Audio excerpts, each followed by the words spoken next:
right. Well, welcome to the Cutrone Zone. With me today, again, as always, is the track coach, Mark, the last Marxist, contrarian, genius, Chris Cutrone. Today, we're going to be discussing avant-garde art and the revolutionary potential of art, or the way that art practices changed in the 19th century. I know that this is a major subject that you teach that is interests you. You are an artist. People sometimes forget that, but you're a video artist, and I really am looking for a way to talk about politics and radical change in a way that's a little less inflammatory than I have been lately. I'm getting tired of the direct confrontation. I thought, oh, I'll retreat into art and philosophy or something like that for a little while. Maybe so we'll do it 1 week anyway. But yeah, so I guess I'll just start by asking you, how did you come to be someone who appreciates or was primarily interested in, or maybe not primarily, but was interested in specifically, I'm guessing mid to late 19th century art? Is that right? All right. So what I'll say about this is that actually I didn't start out that way. I started out as many people like our generation in the late 20th century. I think I was more enamored of the abstract art of the 20th century. And I was a little bit cold to or unappreciative of or couldn't really process properly what I would have considered to be kind of old-fashioned, kind of figurative art. I was not educated particularly in or sensitized to the subtleties. So what happened was when I was first starting to teach at the School of the Art Institute of Chicago, they hired me to teach critical theory. They hired me to teach courses on Adorno and Benjamin. And I also had the opportunity, they offered, of teaching a class that was properly art history, on 19th century art history. The title of the course was Origins of Modernism. Now, I did have some understanding of this. However, not a sort of fine-grained and detailed sense of it. So I roped in, I got my close friend Stephanie Karamitsos, whose art graces the cover of The Death of the Millennial Left. And the same painting, the other half of the painting will be on the second volume, Marxism and Politics, to co-teach the class with me. And she's a painter. And so she actually knew this art history better than I did. And at that time. And so we taught the class together, and basically the course was organized around books by T.J. Clark and Michael Fried. Right? Which book by T.J. Clark was it? So it's 3 books, but really 2 books that people don't really know much about, which are his first books. So one is called The Image of the People, and it's about Gustave Courbet, who we'll be talking about today. And the other is called The Absolute Bourgeois. And that's about several artists, and it's about Baudelaire, who's a writer, but it's about Delacroix and Francois Millet and Daumier. And I think people know Daumier because he does a lot of caricatures, some of which I think are on the cover of some international publisher versions of books of Marx. Honoré Daumier. And and the other chapter in the book is about 1848 and how it was imagined and how it was depicted in art. It's called The Image of the Barricade. And those 2 books were basically, he came out of his graduate research. So he was in France, in Paris in 1968. And these books came out in the early 70s, and then they were re-released in the 80s. And then he wrote another book called The Painting of Modern Life. And that's about Manet and the Impressionists. That's the one I have. Yeah. That's much more well known. But I actually think that the earlier books are better, are more interesting, and more true to the moment that really shaped T.J. Clark's consciousness. And that's the May 68 moment, in France, in Paris. because he was a member of the Situationist International. Yeah, I interviewed him, years ago. Yeah, and he's very interesting. So he's associated with the social history of art, which is a term that you get from Arnold Hauser, who's of a different generation of Marxist art historians and art critics, and who was an acquaintance of Benjamin and Adorno. And Adorno actually appreciated Arnold Hauser's Social History of Art, the 4 volumes. And we actually use some of that in our teaching of this course as well. People who want to know what T.J. Clark looks like can go and watch an episode of Diet Soap, any one of the recent interviews, because at the beginning in the introductory montage, T.J. Clark is featured. He's the one who says, what kind of space are we invited into? Oh, yeah. Yeah.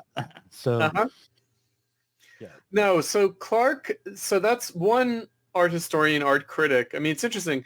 So he's like an art critic and like a kind of activist kind of guy, like I said, member of the Situationist International, but then kind of motivated to do this art history. Then there's another contemporaneous critic who also was driven back into 19th century art history, and that's Michael Fried. And Robert Pippin, who's an old teacher of mine, an important Hegel scholar and a one-time kind of protege acolyte of Marcuse at University of California, San Diego. He wrote an interesting essay called "What Was Abstract Art from the Point of View of Hegel?" And there he basically takes on Robert Pippin takes on Clement Greenberg, T.J. Clark, and Michael Fried to talk about the history of art after Hegel's time and how Hegel's approach to art might have been taken up and in different ways by people like Greenberg and Michael Fried and T.J. Clark. And so Michael Fried is like a kind of a famous, infamous art critic, critic of postmodernism, critic of minimalism, of minimalist sculpture. He wrote a famous essay called Art and Objecthood. And he was a direct student of Clement Greenberg. Like Rosalind Krauss, who started the October Art Journal, was also a direct student of Clement Greenberg. But where Krauss rejected Clement Greenberg, Fried sought to carry on Clement Greenberg's approach. T.J. Clark was a student, rather, of Meyer Shapiro, who's another important Marxist art critic and art historian, also a contemporary of the Frankfurt School and of Arnold Hauser. So our course was very much about, a Marxist approach to art history, but through two art historians who were not themselves Marxists. So neither T.J. Clark nor Michael Fried are Marxists. And yet they're both kind of familiar with Marxism and are influenced by these earlier Marxist critics. You wouldn't say the Situationists were Marxists? They're post-Marxists, we might say. They're Marxisants. They certainly differ from Marxism in some clear ways. I think Clark in particular, rather than dealing with Situationism per se, but Clark in particular has serious disagreements with Greenberg and the Frankfurt School. Okay. And also with his own professor, Meyer Shapiro, and with Arnold Hauser. So he definitely distinguishes his approach from Marxism. And what I'd say about T.J. Clark is that what's interesting, Doug, is that actually Clark, as a Situationist and as a kind of an anarchist rather than a Marxist, his objection to Marxism is that it's not class-based enough. Yeah. So he's like that kind of an anarchist where he's like, actually Marxists claim to care about class, but they end up leaving the working class behind. Whereas anarchism is like true to the working class, right? What does he base that on? Because of the history of Stalinism, or? It has to do with what he considers to be a very tortured relationship between Marxism and bourgeois ideology, bourgeois thought. So he actually thinks Marxism is too imminent to bourgeois thought. Okay. That's the problem. And so whereas anarchism is, this kind of neglected, repressed, subterranean kind of expression of what is suppressed in bourgeois society and capitalism. Okay. Yeah, right? And Yeah. so whereas, if the dialectical approach of Marxism to art history falls apart, what does it fall apart into? And so T.J. Clark and Michael Fried are what it falls apart into. It falls into a kind of social history of art and a certain understanding of class that's very concrete, and that you get in the painting of modern life. Mm-hmm.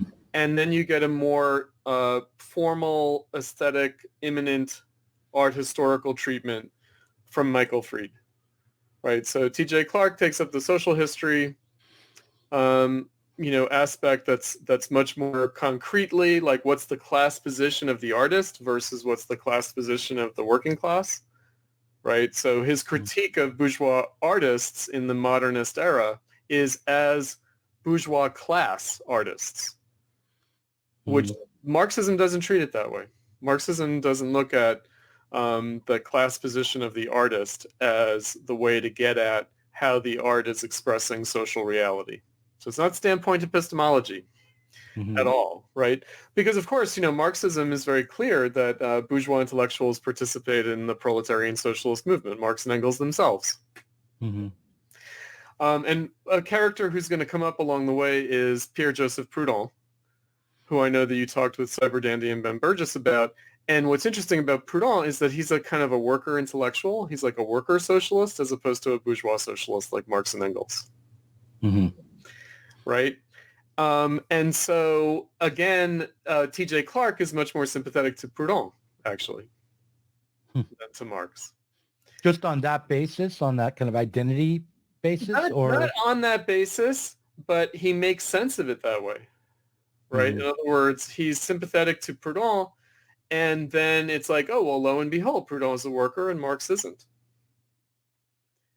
right? And what might that mean? So again, I think that in our time, and it's something that T.J. Clark authentically struggled with, and which Michael Fried kind of puts aside, that what the meaning of class is, like whether from a Marxist perspective or from an anarchist perspective. So the interesting thing is T.J. Clark, these two books that I mentioned, The Image of the People and The Absolute Bourgeois, are about the 1848 revolution.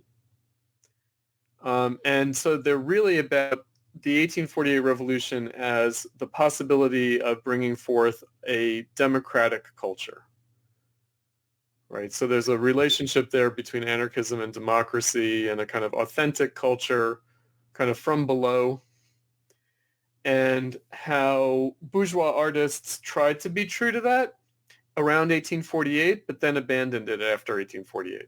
So even though like Delacroix and, Daumier is the closest you get to like a worker artist, or Millet, Baudelaire, Courbet, right? That even though they're bourgeois, they try to be true to the people, but then modernism after that diverges and basically goes off into this realm that separates itself from the people.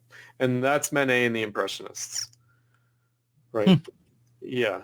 Because he seemed to be, I don't remember that much about, I read the book a while ago and I may have just skimmed it, really, got it, looked at the pictures, skimmed it. And he seemed to be, what he was saying in that book was, I thought largely about how Manet reflected the changes to society and sort of celebrating Manet. He didn't by any means trash him.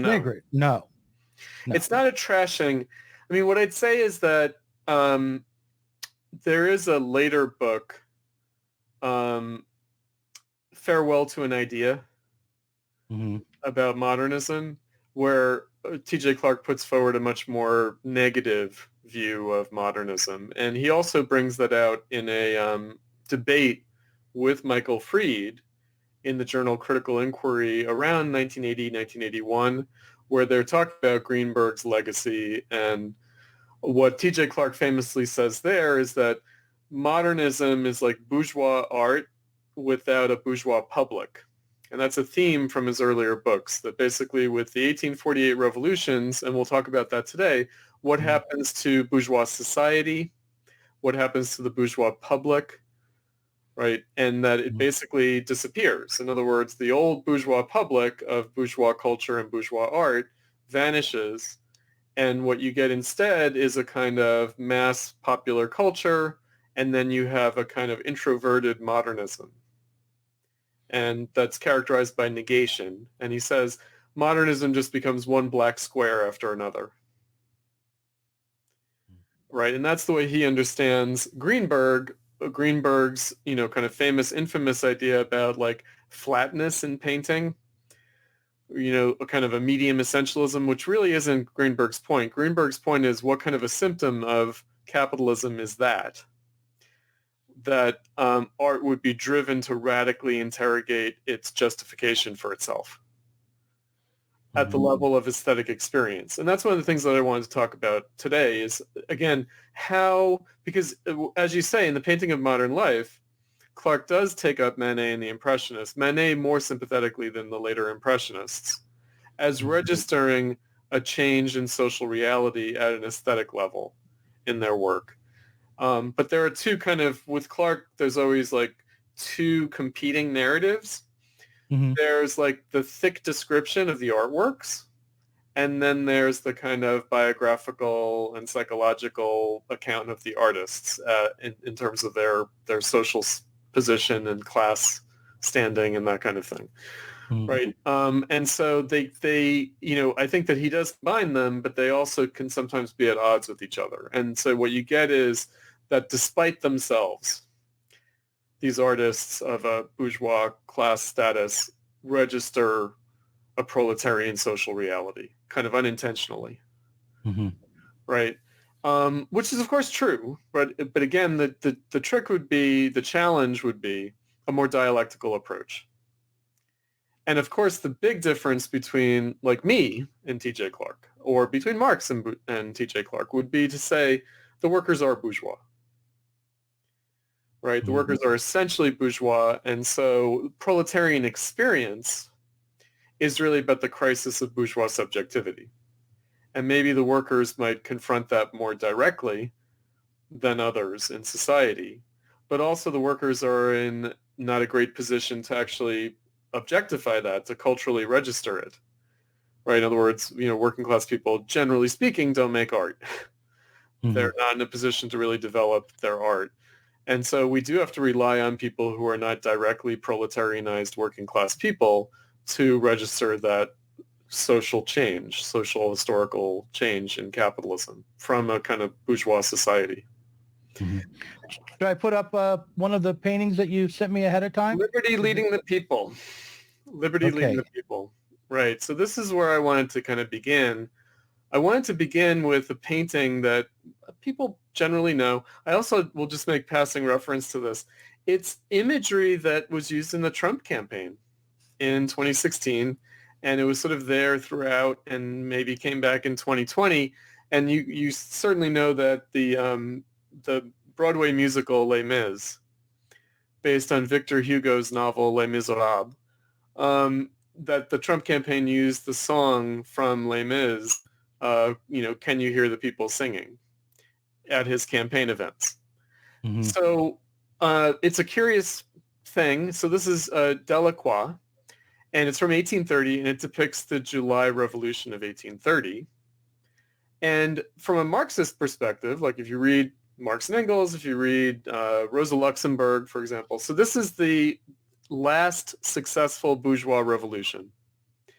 In another sense, we could say the American Civil War is the last successful bourgeois revolution. But in terms of this history, French history, and European history, the July Revolution of 1830 is the last successful bourgeois revolution, and you'll see that the main characters holding the French tricolor, that's the flag of the French Revolution. So it's the flag that represents liberty, equality, and fraternity. Liberty being blue, equality being white, and fraternity being red, where we get the idea of reds from. It's the people who emphasize the fraternity aspect as opposed to the equality and the liberty aspect. Now, that flag comes back in the July monarchy. So you could say that, and certainly Marx talked about it this way, that the original goal of the 1789 French Revolution was realized in 1830 with the July Revolution. In other words, it's the sort of end of the revolutionary cycle and the final triumph of the original intention, which was constitutional monarchy. So very much like the English Civil War and then later the Glorious Revolution of 1688, 1689, that what you end up with is a constitutional monarchy, which is the real goal. It's a responsible government, rather than a democratic republic, right? So, but interestingly, the July monarchy uses the flag of the republic. And that flag was gotten rid of in favor of the Bourbon flag for the Restoration. That's the white flag of the Restoration. And that's where we get the term the whites, right? The Bourbon Restoration after 1815, after the end of the second defeat of Napoleon, and also after the first defeat of Napoleon. So what you have here, this is Delacroix is associated with realism. He comes out of Romanticism. And he's really going against, and again, it's hard for us to appreciate this. When I was younger, I didn't appreciate these kinds of things. That what's represented here is really a dissatisfaction with an earlier classicist style, like David, who's the painter of the French Revolution. David and his school. And we're going to look at a couple of paintings by one of David's students, and that's Ingres, I-N-G-R-E-S. Mm-hmm. And that Ingres and the David school represented the kind of approved style, the kind of academic style, the kind of institutionalized Romanticism that was the prevailing style, that was the proper style. Liberty Leading the People, what's interesting is that it's the hit of the Salon of 1831, and that is the national exhibition. So it's government-sponsored national exhibition of painting that started under the Ancien regime, but really takes off after the revolution. And it is a mass cultural event. So thousands and thousands of people, Parisians certainly, the greater French population that come to Paris to see the paintings. This is, we all go out to see blockbuster movies, right? Back then, of course, they didn't have cinema. What did they have? They had paintings, and people went to see the paintings. It's a mass cultural event. Working class people go to see the paintings at the Salon. And this was the hit of the Salon in the year after the July Revolution, Delacroix. And again, it's not, it might seem to be very classicist, like very much in the kind of classical tradition. It might seem to be romantic in various ways. It's seen in terms of art history as an emergence of a certain kind of realism. And Delacroix had an understanding of realism, that realism shouldn't be what we now would treat as photographic realism, or just copying nature, copying reality. But that realism has to capture the subjectivity also. And so what's interesting is that it's the hit of the Salon, but the critics didn't like it. And the critics considered it to be a technical failure. And this is like a theme in the 19th century, is that critics, they'd be uncomfortable with the feelings that they got from the artwork and from the social content of the artwork, but they deflect that into a technical criticism. Including like a very lame kind of technical criticism, which is that it's an oil painting and that Delacroix never quite mastered the chemistry of oil painting. So what that means is that his paintings immediately start to crack. And he's not able to like finish his paintings in a way that, chemically makes them more durable. So they start to crack and flake like immediately. And people are like, oh, he doesn't know what he's doing. What a bad painter. Right? So they kind of deflect the issue. But more broadly in the popular culture, it was seen as like capturing the spirit of the revolution of 1830. And again, what does it mean to say last successful bourgeois revolution in history? It means a popular democratic revolution in which the bourgeoisie, and we'll turn to this in a little while, what Baudelaire calls the majority in number. The majority in number. That's the bourgeoisie, meaning it's the capitalists, it's the merchants, it's the workers, it's the majority of people. It's everyone except like the clergy and the aristocracy, the bourgeoisie. And maybe, it's the peasants, maybe it's the big farmers, maybe it's the small farmers. It's the bourgeoisie. But especially bourgeoisie, meaning the majority of the population of Paris, right? And so it depicts that. It depicts the bourgeoisie in those terms. It depicts working class people. And the main figure is not a goddess of liberty, but rather she could be a fishmonger. That's what people, said. She's like a real person. She's not a mythological kind of figure, even though to our eyes, she might seem very romanticized and kind of an idealized mythological figure. She's a real person. She's a French person. She has like French features. And she's not bearing her breasts because she's sort of timeless femininity, some kind of Venus kind of figure, but because maybe her shirt got torn off in the street fighting, right? It's like that. It's not like a heroic nudity. It's more like incidental. And you know that she's not a goddess because she's holding a musket, right? Yeah, a goddess doesn't need a musket. And she's holding like a real flag, a flag that has like a kind of physical presence and weight. And so she's surrounded by like real people and bourgeois people, even though there are some kind of classical and romantic tropes. So there's a man at her feet who's dead, right? One shoe on, one shoe off, like in a very, and naked from the waist down. She's naked from the waist up. He's naked from the waist down. Very undignified position of like a victim of the street fighting, who is in a quasi-Jesus Pietà kind of position. But again, he's not Jesus, right? He's not a saint. He's not like a Christian martyr. He's like a man brutally injured or killed in the revolution. And, the street urchin, the boy with the pistols, he's, again, these are real people. It's hard for us to appreciate at a stylistic level how it impacted viewers at the time, but these were not seen as kind of quasi-mythical, kind of iconic figures. These are seen as like actual Parisian people, gritty realism.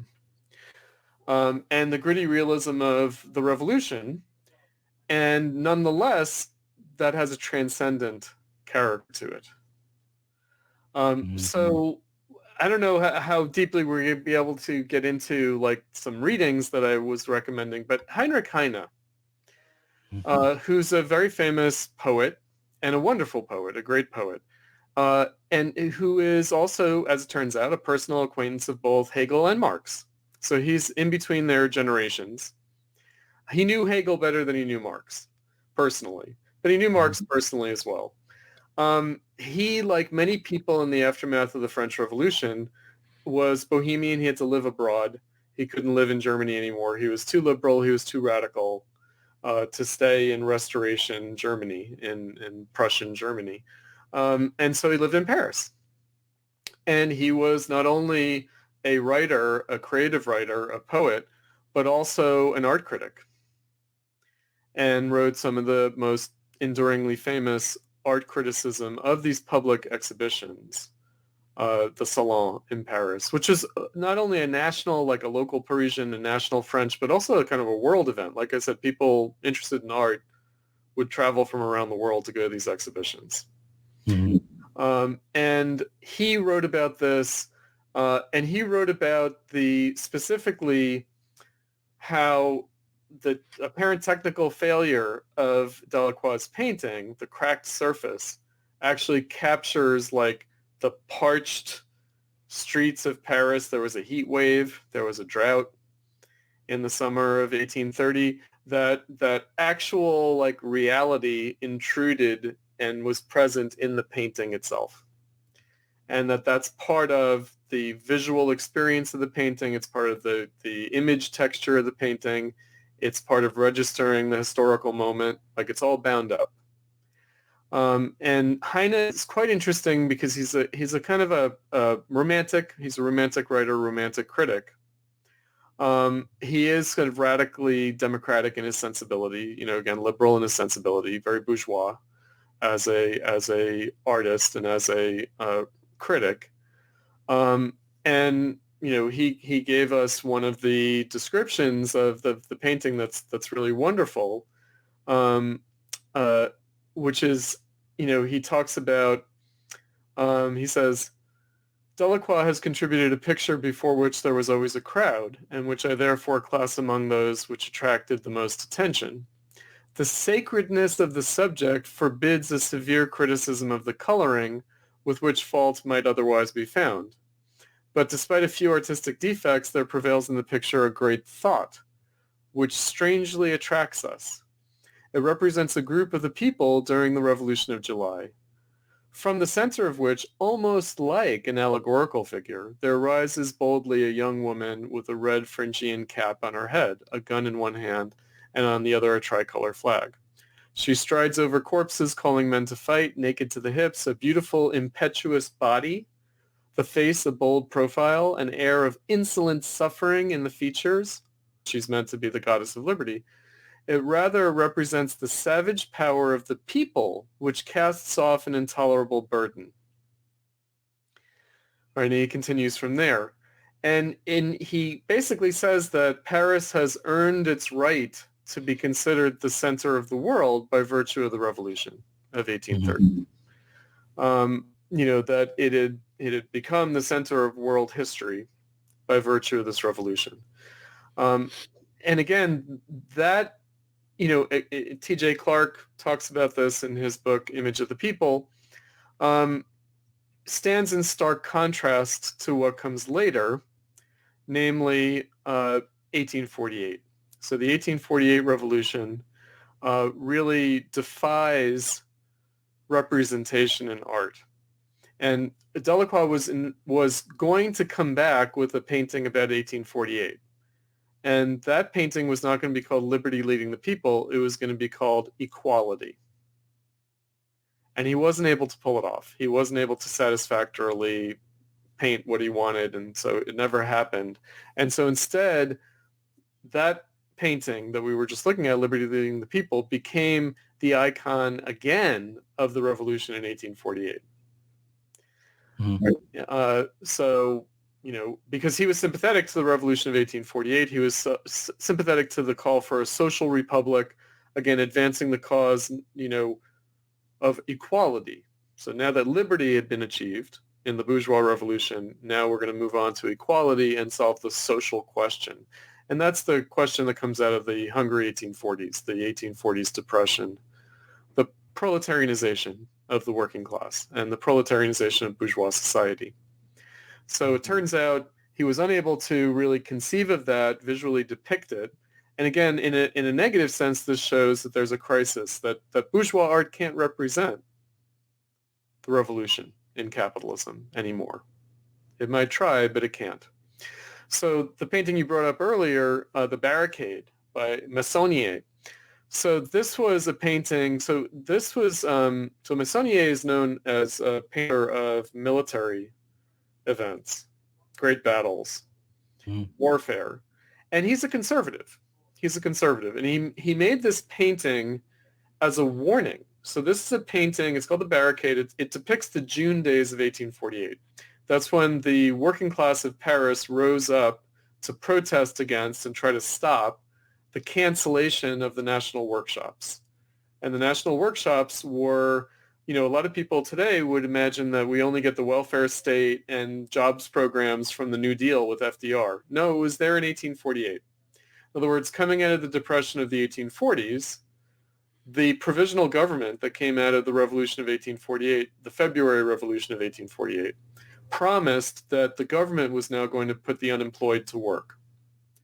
That if the private sector can't pay people to work, then they're going to have public works projects, the government will pay for it. But then they discovered that they couldn't finance it.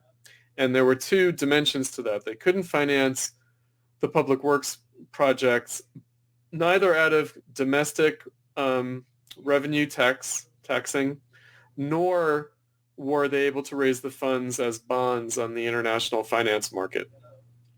So they tried to sell bonds, basically French sovereign debt to finance the national workshops, and that was rejected by the international capitalist community. And that's an interesting thing because London was the center of that. And it was blamed on the Rothschilds.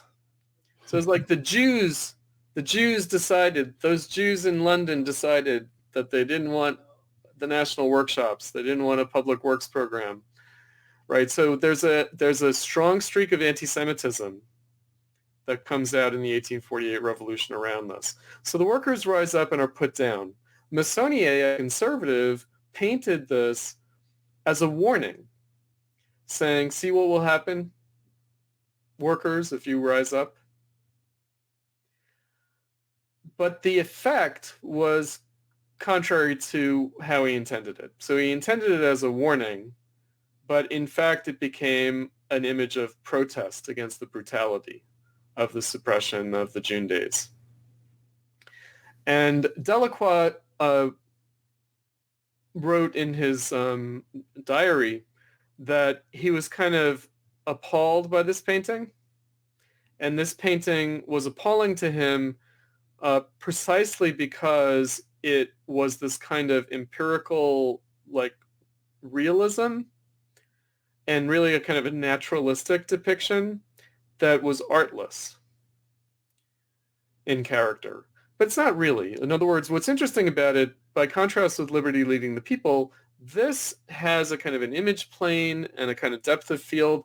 It feels much more like a photograph. Mm-hmm. And that's part of what Delacroix was objecting to. Now, critics also didn't like it. Critics who would have approved of the message, like workers don't rise up or you'll get killed, but they objected to its brutality. It was called the omelet of men. Like it was an omelet of men. You can't even distinguish the body parts of the different corpses, right? It's the omelet of men. It's the cobblestones that were torn up to create the barricades but knocked back down. So you have the cobblestones strewn among the corpses. You have almost like it suggested in the background the kind of waft of smoke from the guns that just shot down the people, like drifting down the street past the corpses. But then this is the contrast. So we can very clearly draw the contrast between 1830 and 1848, which is 1830 is heroic and successful. 1848 is brutal, miserable failure, and really a shocking trauma. And we'll come back to that later when we deal with the Commune and the aftermath of the Commune and how that might be registered. Right? So again, from a Marxist perspective, at least as I see it, the difference between 1830 and 1848 is capitalism, meaning the Industrial Revolution. That 1830, the 1830s were a boom period opened up by the July Revolution, the July Monarchy. The 1840s are a bust. They're the first global depression in the era of the Industrial Revolution. And from Marx's perspective, a repetition of the bourgeois revolution, of a democratic rising of the people, was inadequate to the task in 1848. It was adequate to the task in 1830, but inadequate to the task in 1848. I mentioned Rosa Luxemburg before. She has a peculiar way of talking about this. She says that the class struggle begins in 1831. The class struggle of the proletariat begins in 1831. It's with the rising of the weavers in Lyon against automation, basically, against the power loom. And so, why does she say that? Because in a sense, you had to have the bourgeois revolution successfully completed before the class struggle of the proletariat could begin. And yet the bourgeois revolution does repeat. It repeats in 1848, but now as a brutal, miserable failure as opposed to a heroic victory. Right? And that's what Marx gets at with history repeating itself, first as tragedy, second as farce. in the 18th Brumaire. Again, the lesson of the 1848 revolution and why the June days is the turning point in the 1848 revolution. Right, that basically the limits of the bourgeois democratic revolution are demonstrated by the split between the capitalists and the workers, exemplified by the brutal suppression. It's an interesting history, and it gives rise to a lot of concepts in Marxism like Bonapartism, because the liberals who support the Second Republic and the Revolution of 1848, the liberal Democrats, their presidential candidate in 1848 is Cavaignac. And Cavaignac is the general who leads the suppression of the June days. So he's the French general who puts down the workers. And he loses the election because of his unpopularity, because of this act. But whereas the liberal Democrats are like, he saved the revolution. He saved the revolution. But no. Instead, it was Louis Bonaparte who was elected in December of 1848. And Louis Bonaparte, of course, is the nephew of Napoleon Bonaparte and traded a great deal on his, name, right, and the memory of the great French Revolution and the kind of a French patriotism and nationalism, especially among the peasantry. This is, by the way, the first universal male suffrage revolution in world history. The December election of 1848. And Louis Bonaparte, though, what people forget, he was a utopian socialist. He was a radical. He had lived in exile in London prior to the 1848 revolution. He couldn't live in France because he was a radical.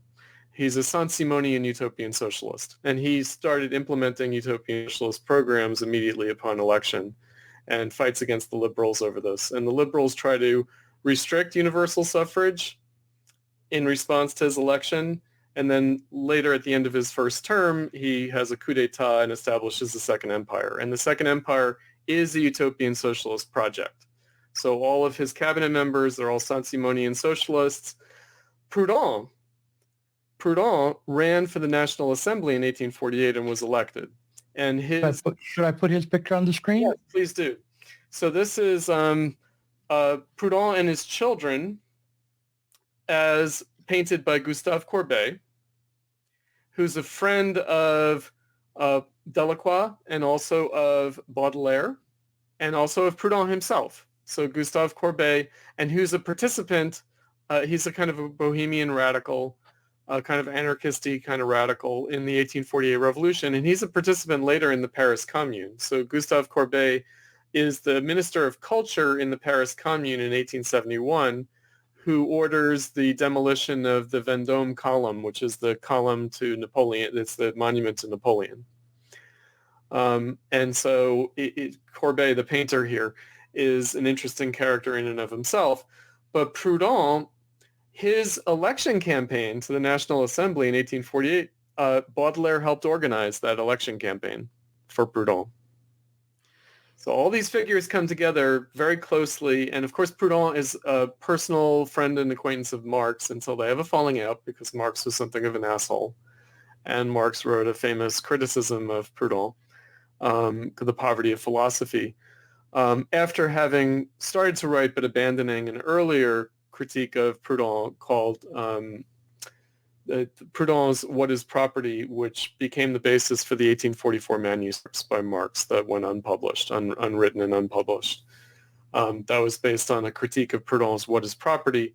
Marx then went on to finish writing and publishing a critique of Proudhon in The Poverty of Philosophy, which is a kind of I think most Marxologists think that, like Althusser, for example, that the clearest expression of like Marx achieving his like Marxism, like free and clear, establishing a new approach, is with The Poverty of Philosophy. Mm-hmm. Right. What do you think? Is that true, Chris? It's true to a large extent. I mean, I would say that it's not like, I don't believe in the epistemic break that Althusser believes in, but I do think that Marx had to develop as a thinker and become a Marxist himself. However, I think that was more of a process. Mm-hmm. And what I'd say is that the beginnings of that process are there from the very beginning. from 1839 onwards, it's there. And that the critique of Proudhon by Marx is a kind of very crucial moment in Marx's clarification of his own thinking. Mm-hmm. So I do think Proudhon is a central figure for Marx.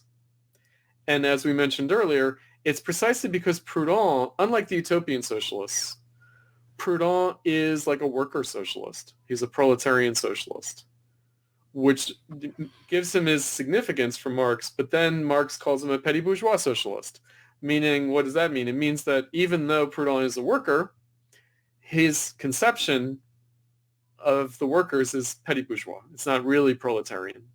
So even though Proudhon is writing in the proletarian era and can be considered to be a worker in the era of the proletarianization of labor, that still his perspective is backward looking and is petty bourgeois in character. Mm-hmm. And the interesting thing about Proudhon is that famously he said that he only recognized three authorities: Adam Smith, Hegel, and the Bible. But Marx goes after him for his being a poor follower of Adam Smith and a poor follower of Hegel. But nonetheless, Marx thought of Proudhon as an authentic follower of Adam Smith and an authentic follower of Hegel in a good way. Mm-hmm. But then, attacks the inadequacies of that. The Bible is something else, right? The Bible is something else, although that's also related to both the bourgeois revolution and Hegel. And so I would just say that you guys, Cyber Dandy and Ben Burgess and you kind of discounted the framing of Proudhon's book that's about God and providence. Yeah, well, I had a brief exchange with Spencer Leonard about this, and he said, I was surprised you called it twaddle. And yeah, I understand. I just thought it was a retreading of Feuerbachian. It's a little bit. Critique of religion, and I just felt that's not where Marx starts his critique. And the reason that Marx doesn't start his critique with either that or with the first chapter that Proudhon writes about the economic science. Now, why? Not because Marx didn't think it was worthy of critique, but perhaps because Marx might not have taken issue with anything there. In other words, that he wanted to get more fine-grained.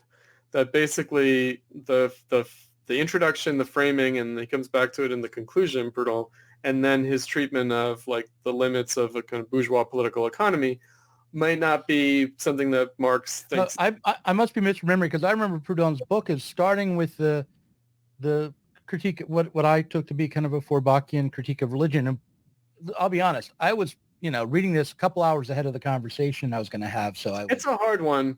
It's in the spirit of Hegel, meaning, right. It's kind of like, because he gets into it. He gets into maybe the Gnostics were right. Like, does God want us to know the truth or not? And providence, right? And it's like political economy. It's like, is political economy... But is there a political economy? I remember the political economics aspect of the book starting in the second chapter. But it's there in that first one? It is there. Well? Right. And it certainly is brought back in the conclusion, but it's there in the sense of, again, what are we doing? Right? Whether in political economy or in philosophy, like we're trying to get at the truth of things. Mm-hmm. And then it raises the question of whether the truth is withheld from us, whether we can know the truth. And so, and again, that's an old theological question, which is, does God want us to know or not? Right. And so I think Proudhon needs to be taken far more seriously than people take him, because he's a worthy object of Marx's critique. In other words, it's not a cheap critique by Marx, even though the thing with Marx and Marxism is that it's super polemical. And so it can seem like cheap shots, but it's not, right? It doesn't have the meaning that we might ascribe to it rhetorically. Because even Lenin, you'll read, and it'll be like, oh, he's just dismissing out of hand X, Y, and Z. And it's like, yeah, but he's bothering to address it, which means it's worthy, which means it's important, which means it's something, right? Mm-hmm. And it's something in the world. In other words, it's not like a mistaken thought. It's like a real ideology. It's a real thought that captures something. So anyway, yeah, Proudhon, he's an interesting character, although he's one of the people who becomes anti-Semitic as a function of the Revolution of 1848. He is a kind of a virulent anti-Semite, and it's unfortunate, but it's also it's something real, right? So in other words, it's and Baudelaire has a funny comment, by the way, where after the failure of the 1848 revolution, Baudelaire says, it would be wonderful to have a conspiracy for the extermination of the Jews. But again, Baudelaire's another whack job, and he's so arch and very ironical that, of course, that can't be taken too literally, right? It's more like in the air, and he's like, okay, let's do this. Exterminate the Jews. Everybody's turning into an anti-Semite, so what would that look like? So it's weird because after the 20th century, we can't bear any of that, right? We can't handle any of that. And what we need to keep in mind, rather, is just how deep the crisis of bourgeois subjectivity went at this time, right? So do you have the portrait of Monsieur Bertin? This is a famous painting. So this is a painting that's addressed by Heinrich Heine in his Salon Criticism of 1843, as well as addressed by Baudelaire in his Salon of 1846, where he wrote the dedication to that piece by Baudelaire is to the bourgeoisie. That's where he says, you are the majority in number and power, right? So he's including the workers. They both address this painting, and Heine, so this is by Ingres, again, Ingres. He's the student of David, and he's a very famous, very prominent, very officially recognized painter of this time. He's a member of what's called the David School, the kind of approved academic, institutionalized romantic style of this time. And this is a commissioned portrait. And what Heine says is that this painting has the feeling that both the subject of the painting and the painter just want to get the miserable money job done and over and done with, right? That there's a kind of an impatience and a tension that's present in the figure, but also in the painting itself. That the kind of feeling, not just off the figure, but just the way the figure is painted. What Baudelaire focuses on is the black clothes, and the contrast of the 19th century with the 18th century. So the 18th century is colorful, fanciful, feminine. The Enlightenment. Were colorful. People wore colorful clothes. France in the 19th century, Baudelaire says, everyone's dressed for a funeral. And maybe they are. Maybe society has become one giant funeral procession. And what used to be expressed in color now has to be expressed in the serpentine folds and wrinkles of monochrome around mortified flesh. Right? And that's capitalism. Right? The contrast between the 18th and the 19th century. Why would society be turning into one giant funeral procession? Could it be capitalism? Right? So this is, unlike a kind of religious art commission or a courtly art commission, this is a bourgeois art commission. It's like, okay, who are the patrons of art now? The capitalist bourgeoisie. What do they want from art? They want some old-style bourgeois portraiture, but is that even possible? Is it possible in the style of painting? Is it possible in the subject of painting? Can a capitalist sit for a portrait? What did this guy think of his portrait? Do we know what he thought of he thought it was flattering. I mean, it was a hit at the Salon. Like, people loved it. They were like, oh yeah, this like really captures the spirit of the age. And again, Heine's like, yeah. Look at his hands, though. I mean, they're pretty claw-like, and they are. Well, okay, so they're corpulent, and they're tense, and they're gripping, right? So, yeah, I mean, is he ugly? Well, he's severe. And I think that one of the phrases in these readings from Heine and Baudelaire is the beauty of scorn. right? That there's no one who more handsome than someone whose face is twisted in scorn and contempt, right?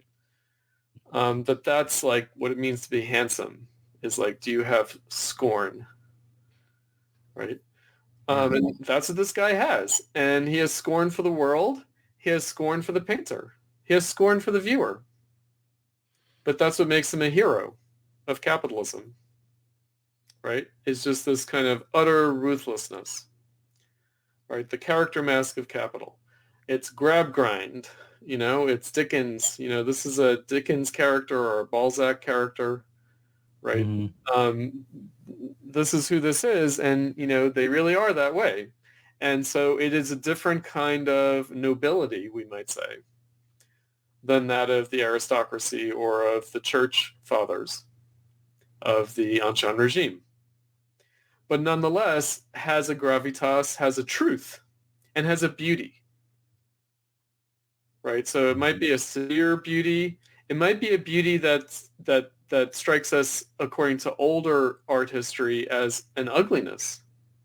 But that's Baudelaire's whole point, by the way. So Heine is less keen on this. Baudelaire basically says, we're looking for the world and the art of this world to be beautiful like the old world and the old art. But no, we have to rediscover the beauty of our time. That's different. And of course, Baudelaire's famous collection of poetry is called The Flowers of Evil, meaning, what if it's the beauty of evil? Another way of thinking about that is, what if the good value of our time is not beautiful but ugly? Right. And again, this is, so as a proof style, no one's going to take issue with this, either the subject matter nor the style of painting. And still has a truth beyond itself, a truth beyond the intention, a truth that's coming through. So, and it's coming through precisely in trying to continue, a Renaissance art genre tradition, portraiture, portrait of a bourgeois patron. Right. And again, it might be a subtle difference when we look at the way bourgeois patrons were rendered by Rembrandt or others. Might be a subtle difference because they can also be rather severe. But there's a particular quality to this, right? So this is someone who's master of the world, but in a particular way, and also not quite. Not quite, right? Again, from a Marxist standpoint, the capitalists are less masters of the world than the perfect slaves of capitalism,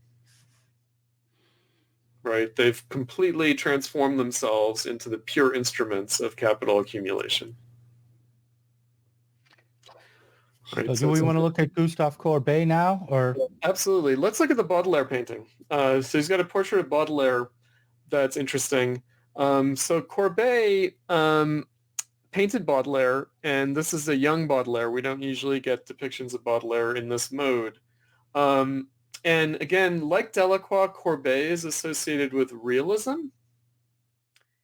And again, realism doesn't necessarily mean a kind of naturalistic depiction, a copying of nature, or a kind of empirical realism, but rather realism in the sense of that it captures the essence of reality that includes the subjectivity of the subject, of the artist, of the viewer.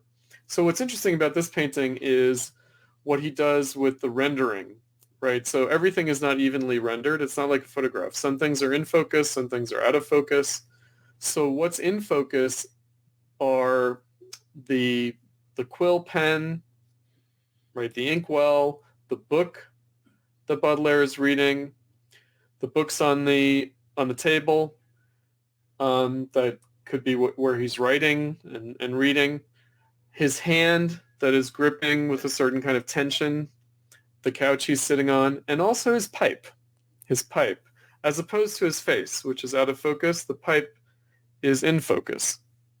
And so it directs the view of the audience to what's important. And then you sort of are repelled by the things that you can't see in focus. So this kind of contemplation, this intense concentration, smoking a pipe, reading a book, getting ready to read more, and getting ready to write. Right, that kind of absorptive activity of the writer or the artist that the viewer is invited into, but again, as a kind of a tense moment. Right, it doesn't quite resolve. There's a little bit of underlying tension here. And again, this gives us the spirit of Baudelaire, who's a great writer, but who's also a kind of tormented soul, tormented figure, like all the stereotypes we have of the struggling, starving artist. A lot of it originates with Baudelaire in the middle of the 19th century. Again, he's not quite a Renaissance man. He's not. He's a bourgeois artist, bourgeois writer, bourgeois intellectual in the age of capitalism, and there's something more fraught and anxious about that position. How did he make a living? Baudelaire? Okay, so he's like a lot of people. He is a kind of downwardly mobile bourgeois. So he comes from a bourgeois family background. He's in a constant struggle with his mother and his stepfather over his allowance, right? So basically they're always saying, you got to make your own living. And he's like, I can't, you have to send me money. And what he said in 1848 is, okay, maybe the revolution will kill my stepfather. And that would be great so that my mother can freely give me the money I need, right? So his hopes for the revolution of 1848 was, can you also take out my stepfather? Because he was send me money. Keeps my mother from sending me money because he's a mama's boy for real.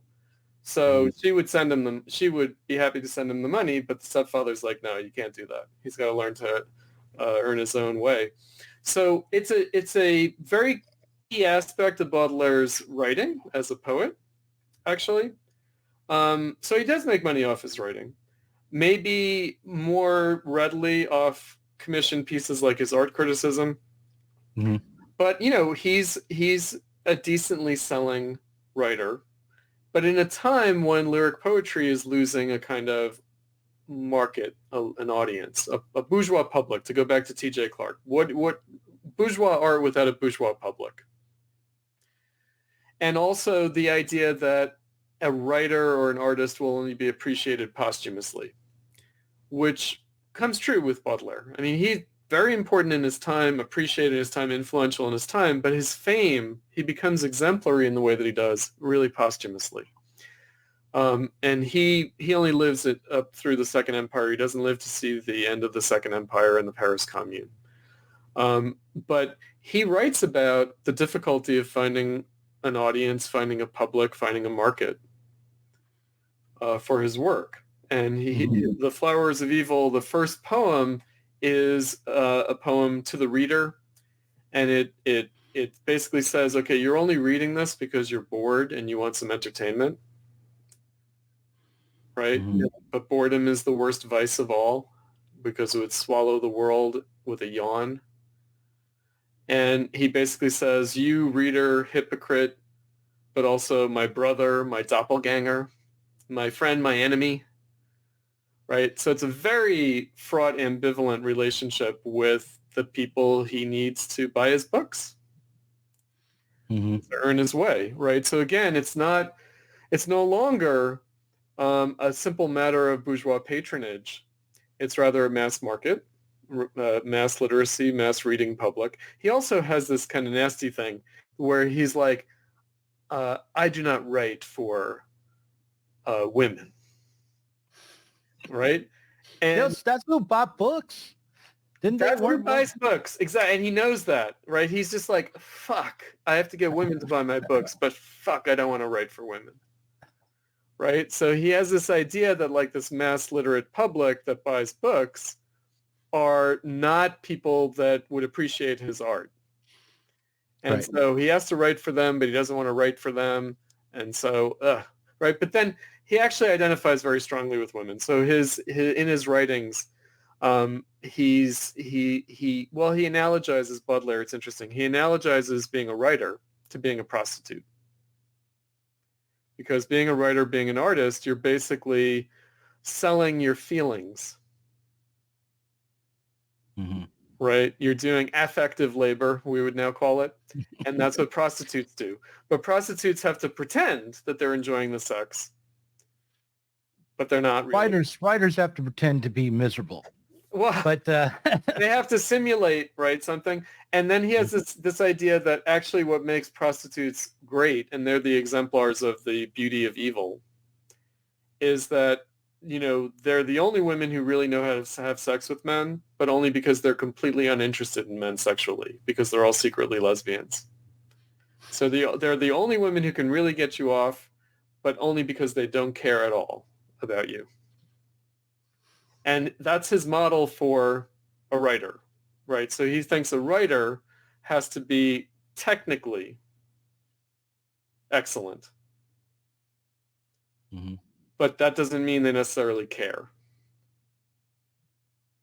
right? It's a very tormented vision because, of course, he does care, right? Of course. But again, it's the question of what happens to art when it becomes a commodity, but in a different way, a commodity with an uncertain value. In other words, when art loses its status as a commodity, because that's how it liberates itself coming out of the Renaissance, it liberates itself from court patronage and church patronage. Mm-hmm. And instead is now, in a different kind of public sphere. It can freely circulate as a commodity. But actually, there's a crisis of that in the 19th century, just when you have a mass marketization of art and literature.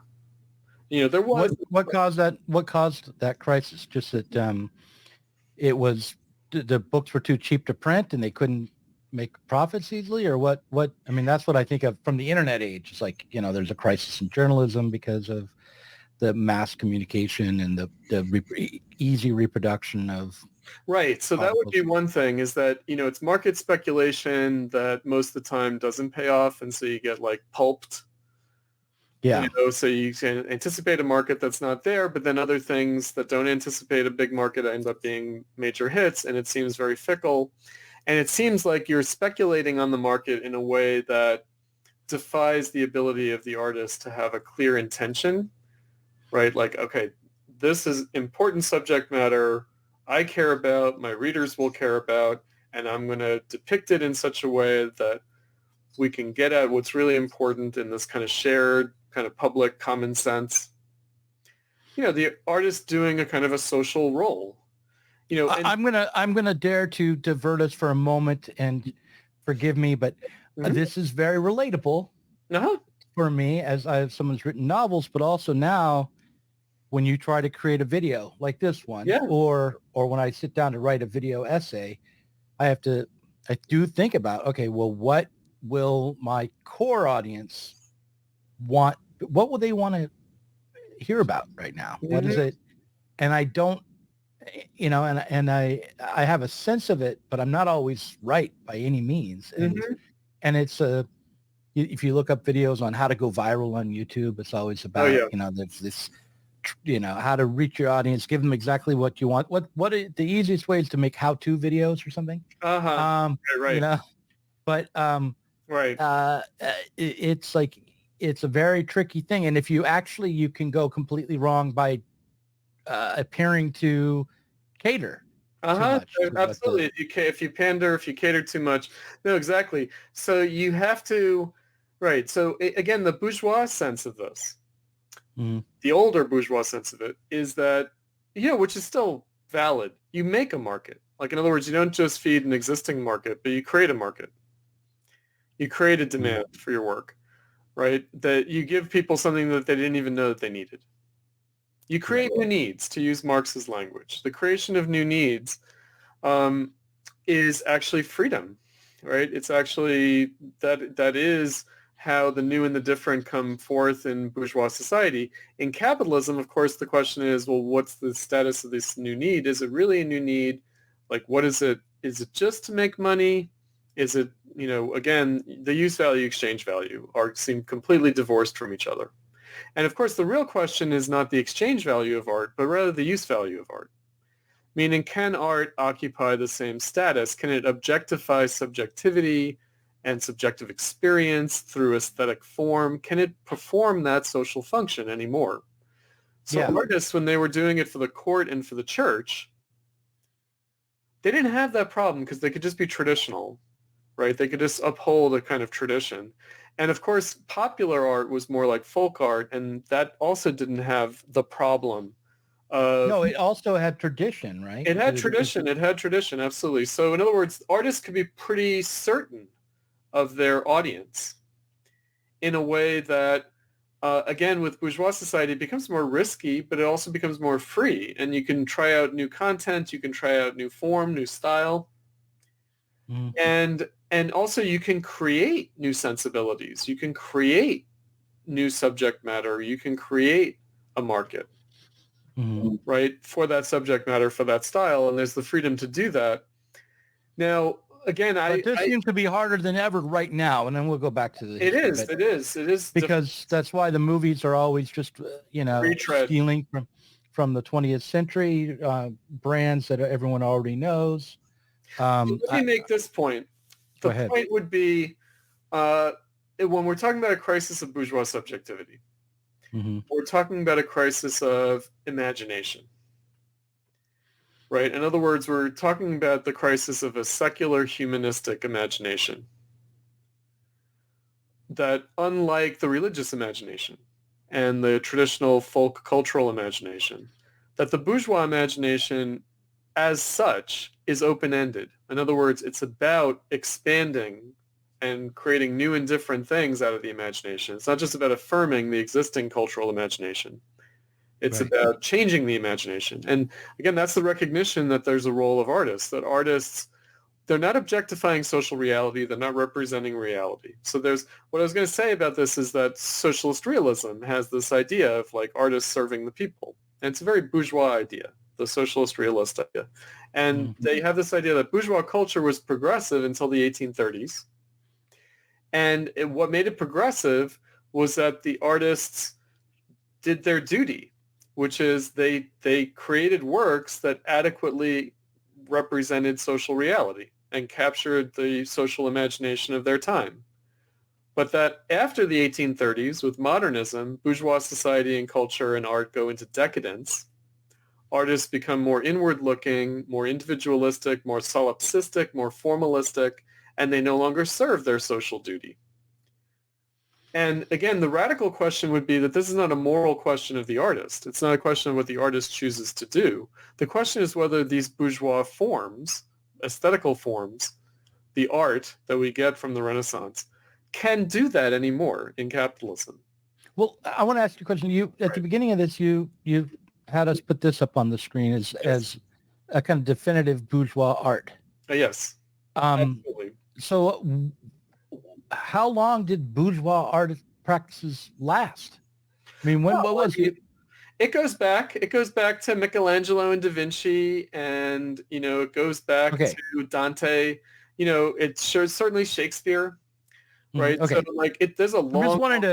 I'm just wanting to, clarify but that also, it might seem that those are times where there was more traditional culture and it would seem, and yet bourgeois art was emerging out of that traditional culture. And by the way, also with traditional themes, right? So, maybe another figure would be like Raphael, religious artist. So again, this idea that religious art of the Renaissance still is, through religious allegory, through religious stories, through religious content, is nonetheless expressing at an aesthetic formal level in its style a more secular humanist sensibility. Where does that come from, and how is it bound up with the scientific revolution? Because again, we might have this kind of technical idea that advances in scientific knowledge is what made more realistic portrayals in painting possible. Not just that way. In other words, it could also be that a desire to deal with concrete material reality also motivated science. And that science could be influenced by art, and not just art influenced by science, that it could go both ways. Right? Now, whereas in capitalism, these things seem to spiral off in all different directions that seem completely incommensurate. You can artists, they still try. We still try to make bourgeois art. Maybe this is the other point.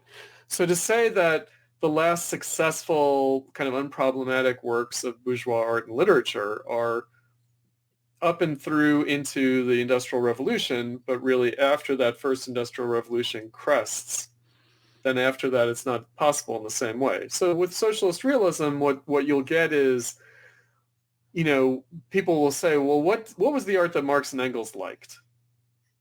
And they're like, oh, they seem to like Balzac and Dickens, right? And that becomes like the highest bourgeois art. Another way of thinking about it is that it's the last bourgeois art.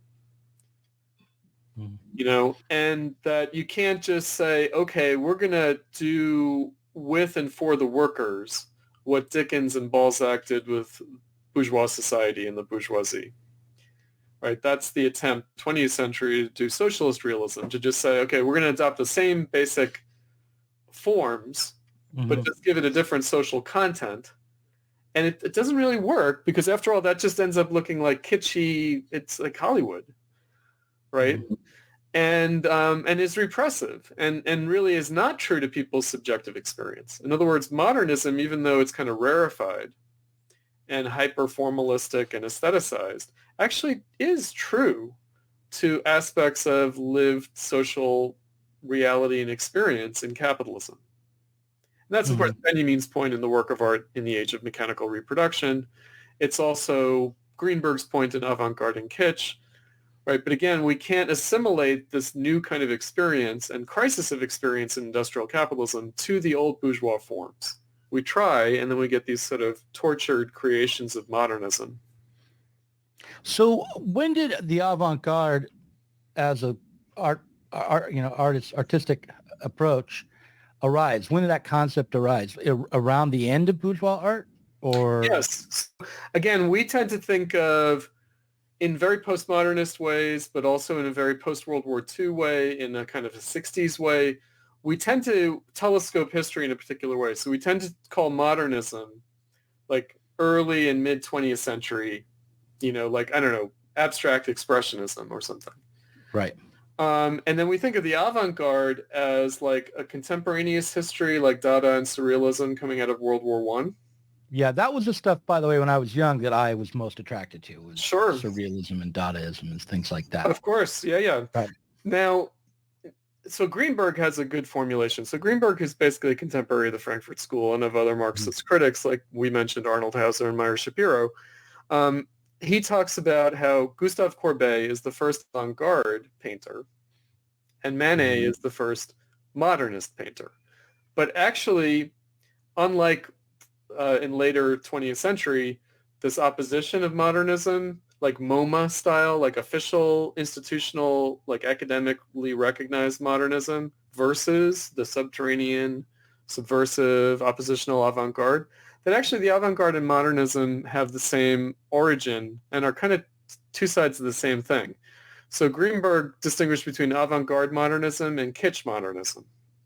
So avant-garde modernism is like cutting-edge modernism, and kitsch modernism is like rear-guard modernism. It's kind of bringing up the rear. It's when you get avant-garde styles basically turned into culturally commodifiable products, right? So you get like montage technique from Eisenstein that becomes normal for advertising TV commercials, right? Or you get surrealist photography turned into your normal like magazine page spread photography. But if you're going to be an artist in the capitalist era, you want to be a commodity. You want to reach a mass audience. You do. But again, the crisis of that is just how inhuman do you have to pursue this in order to successfully achieve it? And you are, competing with, artists are competing as artisanal labor. They're competing with basically things that are mass distributed and to a certain extent even mass produced by industry. In other words, the creations of industry seem to make the creations of human beings pale by comparison.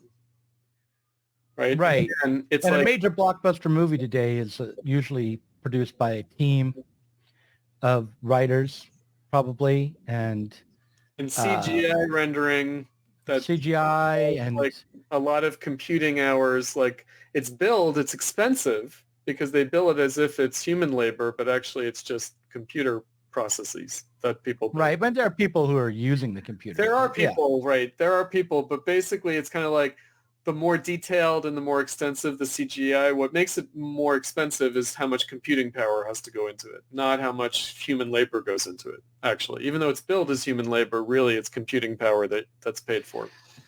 Right. And yeah, but even before the CGI stuff, there were even like something like Jaws, there was a director who was in charge of it all, but it was still huge crew. It's a team.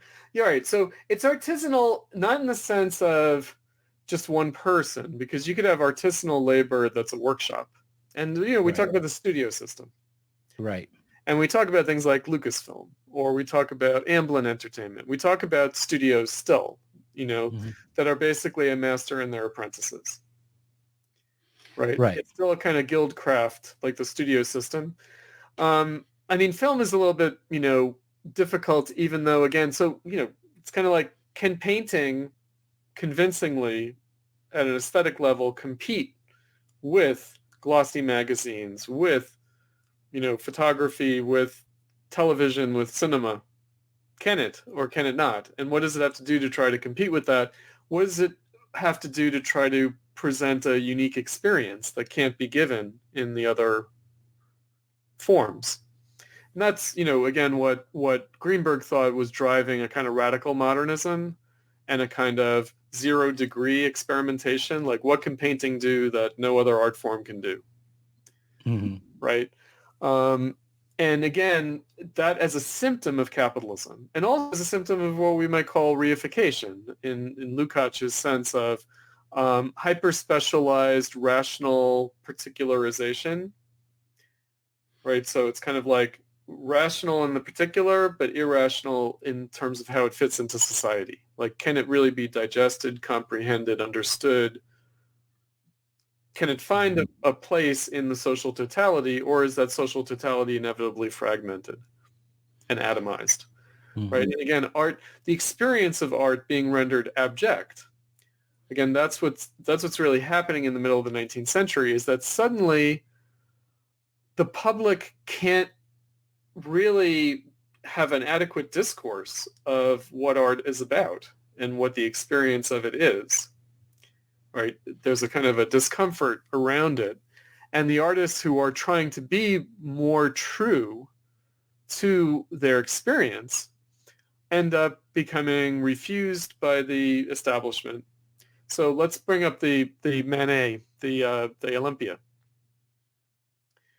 Right, so Baudelaire famously writes in that Salon criticism of 1846 that what's lacking is a modern nude. And so this is Manet, who's a friend of Baudelaire and influenced by his writings. This is what he comes up with, like a modern nude.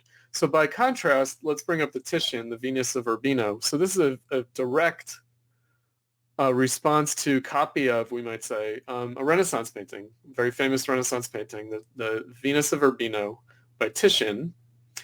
And the context is this is a courtesan in a bourgeois household, a kind of member of the kind of wealthy bourgeoisie, and you have a nanny and the child, but you have this courtesan. You basically have, I guess we would call her a prostitute, but not a prostitute in the way we think of a prostitute. So not a prostitute in the sense of you pay her. You might pay her guild to, for her services. So if anyone's watched the Memoirs of a Geisha, that film, which is based on a novel, it's very much about this kind of history in Japan where the courtesan, and Foucault talks about this, the ars erotica, the erotic arts, right, of the ancient people gets replaced by the science of sexuality. So again, she's a prostitute, but again, not the way we think of prostitutes in the capitalist age. And it's in the style of the painting itself. In other words, it's a relaxed style. She's seductive, inviting. You're meant to look like very calmly in a relaxed way, in a languorous way upon her body. So her body has this kind of stretched character that is about like the eyes lingering, looking across and enjoying, right? And there's a kind of a contentment. There's a kind of sexual contentment that's suggested by the dog who's resting in the corner, the puppy. Now, by comparison, what you have is a black cat. That's an image from Baudelaire. There's a poem, The Black Cat, rearing up nervously, looking like scared. And the gaze of Olympia, who's a prostitute in a brothel, is confrontational. She's not relaxed. She's tense. And her body is sort of to be looked at all at once. It doesn't have the character of that lingering gaze and that kind of relaxed. This is a much more tense, anxious. She's on the clock, and you're paying her for her time, right? Yeah. And she wants you to get on with it, right? Mm-hmm.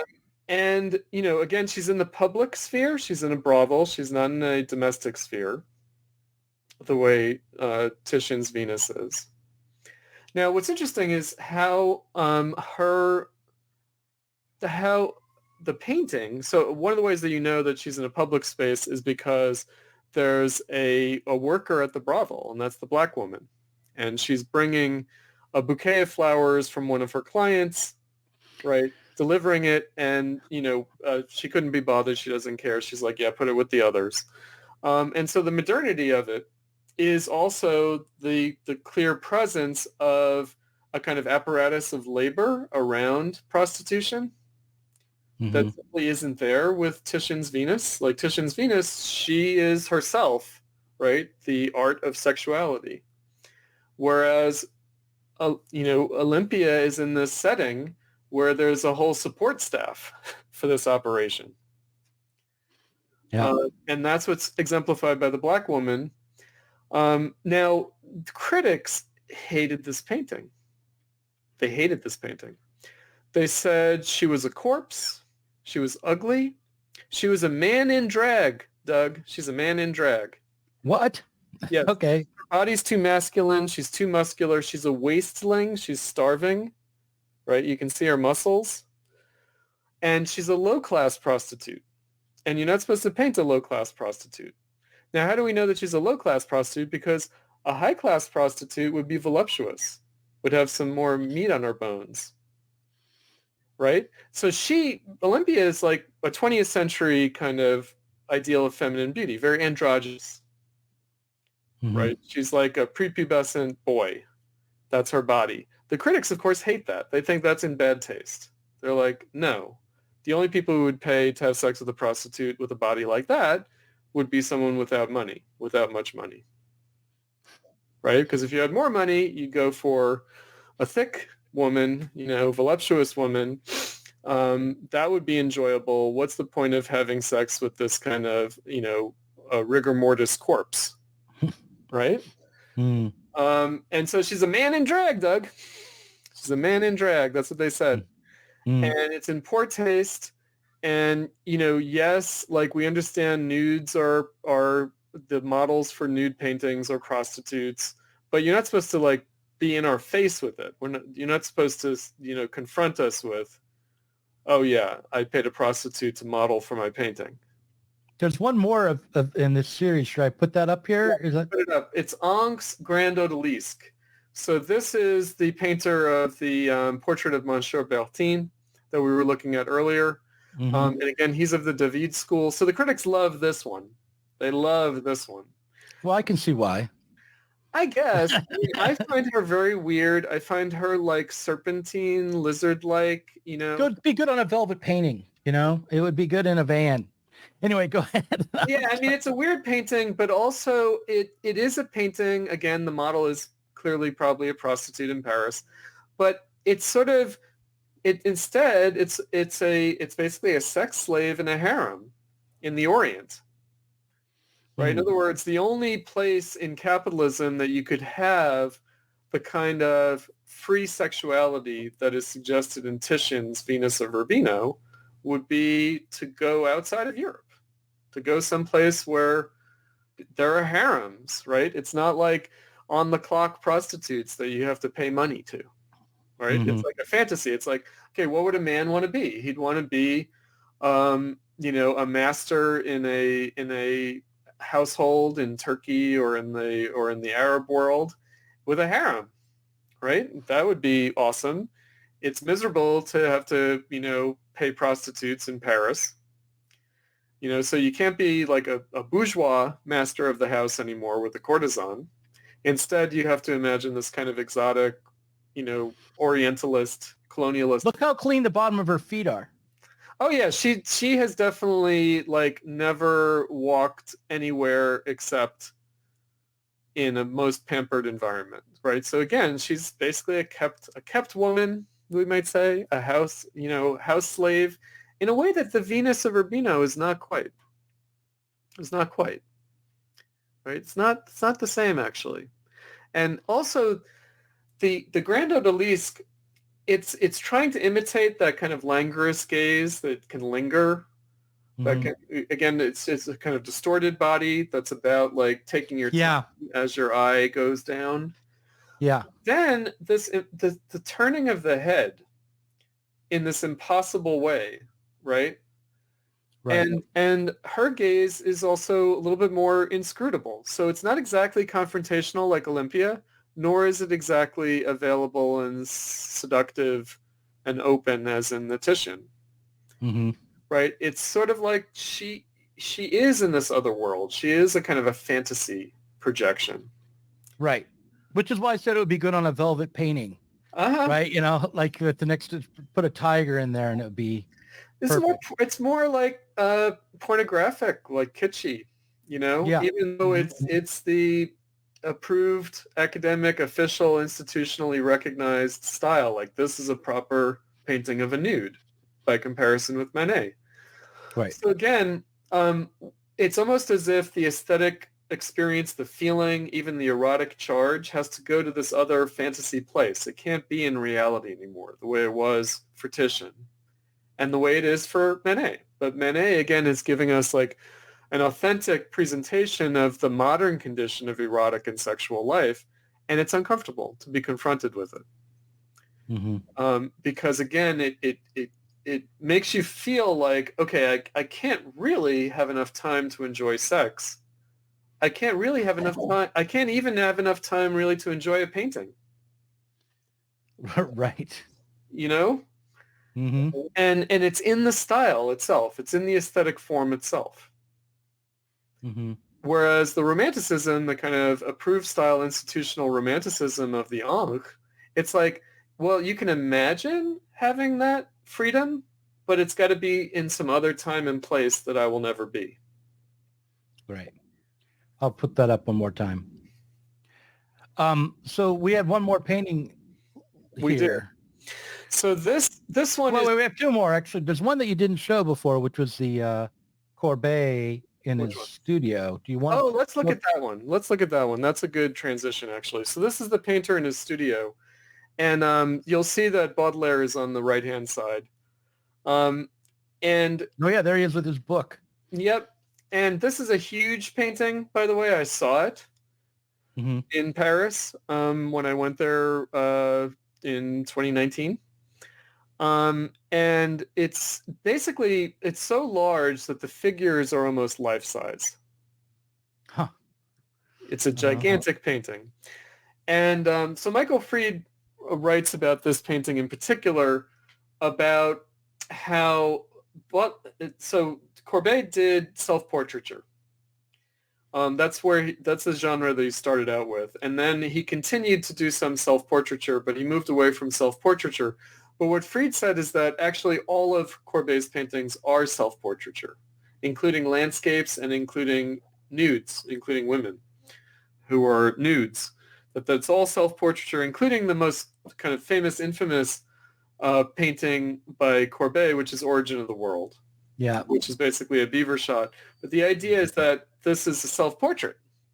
Okay, so because Courbet was influenced by a philosopher of the 19th century, a kind of 19th century French materialist philosopher, Ravissant, who had this concept of the absolute continuity of nature. In other words, that nature is one thing, and it's absolutely continuous, and therefore Courbet is influenced by this, and this is a kind of literal depiction of it, that when a painter is painting, he is the painting is him. And, you know, the subject of the painting is also continuous with the painting itself and with the artist, right? So again, subject, object, medium, it's all one thing. And so here you have Courbet, a self-portrait of him painting in which he is physically merging with the painting. Mm-hmm. And in which he himself, his subjectivity as the painter is divided up into these other figures. One figure being the model, who is a kind of a muse kind of figure and who is looking at the tip of the paintbrush as he's painting and sharing in the process and the realization of the vision. The boy, who is looking rather oddly, not at the tip of the paintbrush, but at his arm as it's painting. Mm-hmm. And then like the cat who's kind of playing with itself at his feet. That all these are kind of aspects of artistic creation. Right? So again, the model for the painting would itself be, would participate in the painting itself. And that's where you get this weird background where he's in the studio, but also the wall of the studio is a landscape painting. Mm-hmm. And there's a kind of a dish up on the wall that could be a sun or a moon in the distance. And then you have the left-hand side of the painting is like kind of genre figures, kind of archetypal figures, and the right-hand side of the painting from art history, and the right-hand side of the painting are like actual people in Baudelaire's life, like his friends and family members. In Courbet's life, you mean? Yes, in Courbet's life. That's right. And so basically he's saying, this is what my painting is about. So he called it, The Artist in His Studio, the subtitle was A Real Allegory. Meaning that it's an allegory of reality. And even Fried claims that even the dress of the model that's kind of crumpled up on the floor, that's also a kind of alter ego for the artist. Right? That the artist is a cat playing with itself. It's a boy fascinated by an adult action that he can't comprehend. It's the muse guiding the hand of the painter, but also the real flesh and blood model that's inspiring, but that isn't actually depicted in the painting he's painting. But also that there might be just a dispersal of the artist in his artwork, the way like a dress that falls to the floor and is just crumpled there might be. Okay. Right. All right. Well, that's fascinating, and now we're getting philosophical in a way that we much more philosophical. That's right. And again, the idea that but okay, so I didn't mention this earlier. Greenberg has this idea that Manet is the first modernist painter and Courbet is the first avant-garde painter. What makes for an avant-garde artist, and Courbet is an avant-garde, is that whereas Manet is accepting the form and genres of painting and working in and with that Courbet is sort of bursting the bounds of the definition of the artwork itself. That the distinction... With that particular painting yes, here? The distinction between art and reality is breaking down. Mm-hmm. Mm-hmm. Right? And that becomes part of what art is blurring the distinction between art and life. But also it's an expression of, because Courbet is this kind of anarchisty, kind of radical socialist guy. It also has to do with how he wants his role to be in the world. Right. Right. He wants his art to be part of material reality and not sequestered off into its own little safe space. Oh, that's art. Mm-hmm. Right. Okay. So should I put the next one up here or? Yeah, so as a coda, I wanted to just bring up an Impressionist painting. So this is Monet. This is Monet, and this is a painting of the Parc Monceau in Paris. And it's a typical kind of Impressionist painting. Again, we would mostly see this as almost like a kind of picture postcard, kind of pretty painting, but actually there's more to it than that. And so to understand that, we have to put ourselves back into the 1870s when it was painted. So the aftermath of the Paris Commune. So the Parc Monceau is in the same neighborhood. It's a couple of blocks away from a famous cemetery that had been destroyed, dug up, and rebuilt upon, where the victims of the Jacobin Terror had been buried, including Robespierre himself at the end. And that was called the Cemetery of the Errant, or the Cemetery of the Wanderers. And that historical site had been suppressed in the rebuilding of Paris during the Second Empire, the modernization of Paris, by Baron Haussmann, who was a Saint-Simonian utopian socialist who worked for Louis Bonaparte and rebuilt Paris and gave us the boulevards that we know from modern Paris. This Parc Monceau, was the site of a massacre of the communards during the suppression of the Paris Commune. Right, so it has, like, for Parisian and for French viewers of the time, immediately you know what the meaning of this place is. It has a history going back to the French Revolution and the Jacobin Terror and Robespierre and the tragedy of the French Revolution. And it has this, much more traumatic, recent history of the Commune and its suppression. Now, how this is usually seen is, the Impressionists are anxious to beautify Paris after the Commune, to kind of restore bourgeois society at peace after the violence of the Commune. But indeed, this painting has a lot more nervous energy than that. And what you get, so Impressionism is, again, using the Greenberg language of flatness. It's the emergence of the emphasis on the picture plane and a homogeneous picture plane. So basically where the artist is free to render the entire painting however they like. They don't have to privilege any particular subject matter, right? And that it has that quality of flatness that we also associate with photography. So what's going on here is that foreground and background are mixed up in terms of rendering. And again, the play of light and shadow and also the paintbrush strokes, like there is a lot of ambiguity there. There are leaves in the foliage that's overhanging the scene, but then there are birds flying in the sky, and what's a leaf, what's a bird?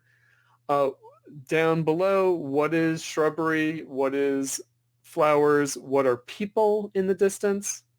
Again, you can kind of make it out. You can kind of make it out, and again, it's an urban park, so you see the apartment blocks that are right there at the edge of the park. On the left-hand side of the painting, but also you do get this kind of wild, raw nature character. So you get this kind of ambiguity between a perfectly, landscaped, manicured park and a more kind of wild nature. And the fact that the foreground and the background are somewhat combined is what gives it that sense of wild nature. And that sense of, like, nervous energy. And also, what is painting about? In other words, is painting the landscape tradition. The landscape is meant to depict nature as it's been shaped by humans. Like, it's not really supposed to be raw nature. And when it becomes raw nature, then it's still shaped by the artistic rendition of it. Right? It's the art itself that's shaping the land, that's giving the landscape its configuration. And again, here, it's urban reality, modern Paris, industrial Paris, and nature. And can we only have nature in the form of a park? And what does nature become when it's a park? And what is a park? A park is where you go to escape from the urban environment. So, but also, what is the nature of that escape? So the communards fleeing the suppression by the invading army fled to this park and were massacred there. What were they fleeing to? Right? Is there any escape? Or are we in this kind of hallucinogenic, are we trapped in this reality of capitalism? Right? There's a more desperate energy to Impressionism than we usually are able to see. We see it in a very domesticated and kitschified way. There's a lot more pathos. And again, more kind of the radical formal experimentation that they engaged in has this, like maniacal attention to detail, a kind of an obsessive quality, but also a kind of desperate attempt to escape into nature that isn't really possible. Can I throw up a painting on the screen? I'm going to skip ahead. Uh-huh. Oh, yes. Wonderful. Yeah, this is not a pipe, it's Magritte. Do you know the story of this, Doug? No, tell me the story of this. Courbet. So this Magritte painting, This Is Not a Pipe, is actually a reference to Courbet. Okay. And it goes to what we were talking about earlier, which is the self-portraiture. Which is, he was asked by a fan, Courbet, to sketch a self-portrait for the admirer. And he drew a pipe. Yeah. Very famous anecdote in French art history. So that's what Magritte is referring to. That pipe. Now there's a self-portrait of Courbet smoking a pipe, if you can find that one. I'll look. But what I That's what the Magritte painting is, right? It's not a semiotic thing. It's not like this is not a pipe. Oh, what does the word pipe mean? What does the iconic image of the pipe mean? It's actually much more pointed than that. Oh, okay. Well, Magritte. so yeah, I have a picture. I think I have this picture of. Is it man with pipe? Is that what? Yes. He's got a let me see few, but he's got the one where he looks like really like trippy, like he's got eyes closed. And it's yeah. Okay, I think he's younger in it. Is that right? He's much younger. Yeah, Courbet. This is his early work, and it's wonderful because he's it just gives you a sense of a bohemian, more hippie type character. Yeah, I was going to ask a question about I was going to ask a question about I'll leave up the Courbet about the semiotics. What is reality? Are we trapped in language? No, we're not trapped in language. We're trapped in our subjectivity, and our subjectivity is in crisis, right? And in other words, I think that. But in the 20th century, this kind of got transformed, right? I mean, the crisis of subjectivity continued in the 20th century, but it became. I think of it as a time where subjectivity was sort of slowly cast aside, and we became obsessed by, one thing decentering the subject, term. Right? Decentering the subject or dispersing the subject. That's why I like the Courbet as an example, where it's not like the instantiation of bourgeois subjectivity. It's not just that, but it's also the desire to transcend it. And again, that was informed by a very radical political sensibility on the part of Courbet, right? And the idea that he was serving a social function, he was a part of nature, he was an essential part of nature in making art, that art is not like other to nature, it's like adding to nature, it's transforming nature, it's participating in nature, it's not different in substance from nature, actually. I mean, what I'd say about, the Parc Monceau painting, the Monet, is that it's almost like Impressionism is like a glitch in the matrix. Because I think that we think of crisis of subjectivity now in terms of almost a virtual reality and being trapped in a virtual reality. And like the Matrix is like the example of that, a kind of hyper-realism. And of course, that's what the meaning of surrealism means. So surrealism. I'm just gonna say about surrealism. It seems like after World War One. Mm-hmm. Rather than seeking subjectivity in the world, there was an attempt to maybe a mystical turn or an attempt to retreat into dreams or through automatic writing to find a subjectivity that was beyond the personal. Yes. In the surrealist And yet turn, also intensely personal, right? Right. It was sort of, and again, more real than reality itself. So the surrealists had this idea that all art is surreal. Mm-hmm. In other words, all art is real. All art is realistic. It's realistic in its surrealism, meaning that it's like in a condensed, intensified reality. That art supersedes reality. It's super real. It's super real. More than real, yeah. And that, but in doing that, it's not leaving reality behind. It's a kind of intensified reality. It sort of boils down the essence of reality, mm-hmm. right? And so, art is by its very nature surreal. That's why they could be inspired by so-called primitive art, Mm-hmm. as an example. But also, I will just say, they were directly inspired by Baudelaire. Mm-hmm. And what Baudelaire said, that beauty must be convulsive. In other words, beauty should not just make us feel good, make us feel a kind of sympathy between subject and object, but it should be this kind of mutual convulsion between subject and object. And again, that kind of intensified and ambivalent relationship to reality and ambivalent feelings about objects, things, and about oneself, right? So that's where psychoanalysis comes in, because in many respects, Baudelaire is a perfect case for psychoanalysis. And his deep ambivalence, his love-hate relationship with things, his audience, with his subjects, with himself, right, with his lovers, with women. And again, surrealism, wanted to be true to their reality. They didn't want to escape their reality. They wanted to be true to their reality in a way that older bourgeois realism was false. Mm-hmm. It could not give you the reality of capitalism. And again, unfortunately, earlier modernism, like Impressionism, we lose sight of it being driven by the same pathos, because they came out of that history. They weren't just breaking with that history. They were inspired by Baudelaire and Courbet very much, and also by Manet and by the Impressionists, in that they saw in that earlier art an attempt to grasp reality in its essence in a way that the older bourgeois classical tradition coming out of the Renaissance could no longer do, and that became a kind of manneristic, kind of institutionalized romanticism that was just false, that wasn't true to the feeling, the experience of life.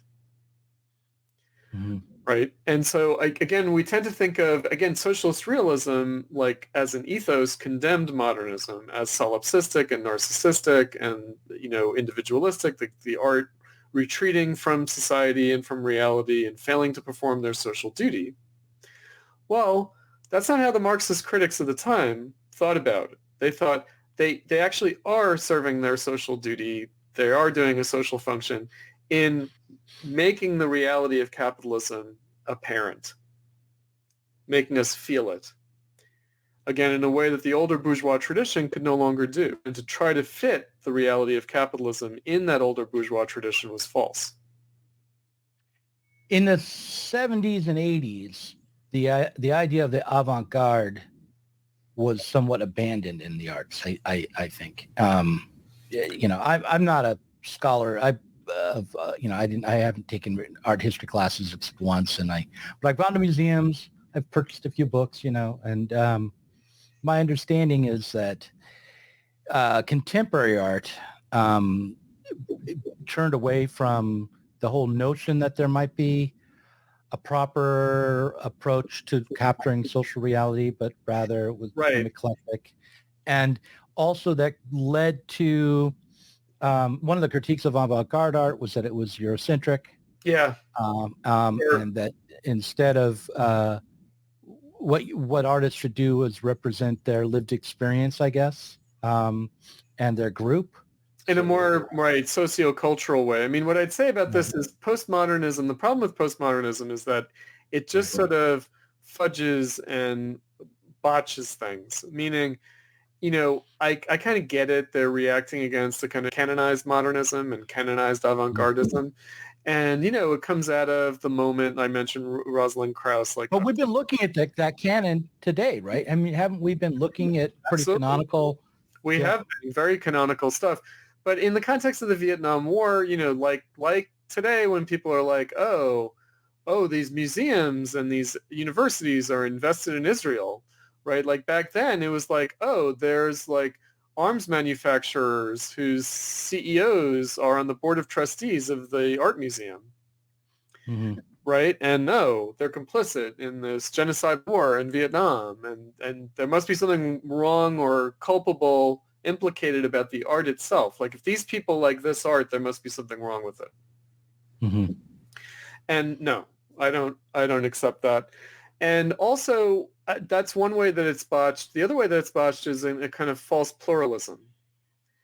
And also a false, like, I don't know, like peripheralism or anti-hierarchy. I would just say this art that was produced in the 19th century has been inspirational for artists around the world. And that's not cultural imperialism or something or other, right? Like the idea that people in the post-colonial world, that somehow this art doesn't belong to them, it does belong to them, right? There is such a thing as world history, right? The kind of false pluralism of like, well, there is no such thing as world history. I mean, we have to, as Marxists, stand by the idea that there is world history. And now world history is the history of capitalism. And what makes modernism important historically is how it captures the reality of capitalism. So yes, in the 1870s, right, when Monet is painting and other Impressionists are painting, is that capturing the reality for people living in a village in Africa? No. But today it is. Today it is. Right? In other words, even for the village in Africa. Absolutely. Right. And so, this art history is important not because it's like dead white men or something or other. It's because it's an authentic expression of the history of capitalism that has only increased its relevance to the world since then. Well, listen, we did 2 hours here. We got a very different kind of podcast. I think it was great. I'm not sure if I'm going to break it into two pieces or just leave it all out there as one. I'll have to think about that. Yeah, there you go.